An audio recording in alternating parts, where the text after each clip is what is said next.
ऊंट की गर्दन। अकबर बीरबल की हाजिर जवाबी के बड़े कायल थे। एक दिन दरबार में खुश होकर उन्होंने बीरबल को कुछ पुरस्कार देने की घोषणा की, लेकिन बहुत दिन बीतने के बाद भी बीरबल को पुरस्कार की प्राप्ति नहीं हुई। बीरबल बड़ी ही उलझन में थे कि महाराज को याद दिलाएं तो कैसे। एक दिन महाराजा अकबर यमुना नदी के किनारे शाम की सैर पर निकले। बीरबल उनके साथ था। अकबर ने वहां एक ऊंट को घूमते देखा। अकबर ने बीरबल से पूछा, बीरबल बताओ, ऊंट की गर्दन मुड़ी क्यों होती है? बीरबल ने सोचा महाराज को उनका वादा याद दिलाने का ये सही समय है। उन्होंने जवाब दिया, महाराज, यह ऊंट किसी से वादा करके भूल गया है, जिसके कारण ऊंट की गर्दन मुड़ गई है।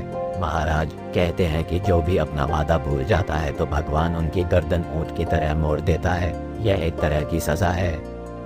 तभी अकबर को ध्यान आता है कि वो भी तो बीरबल से किया अपना एक वादा भूल गए हैं। उन्होंने बीरबल से जल्दी से महल में चलने के लिए कहा और महल में पहुंचते ही सबसे पहले बीरबल को पुरस्कार की धनराशि उसे सौंप दी और बोले, मेरी गर्दन तो ऊंट की तरह नहीं मुड़ेगी बीरबल। और यह कहकर अकबर अपनी हंसी नहीं रोक पाए और इस तरह बीरबल ने अपनी चतुराई से बिना मांगे अपना पुरस्कार राजा से प्राप्त किया।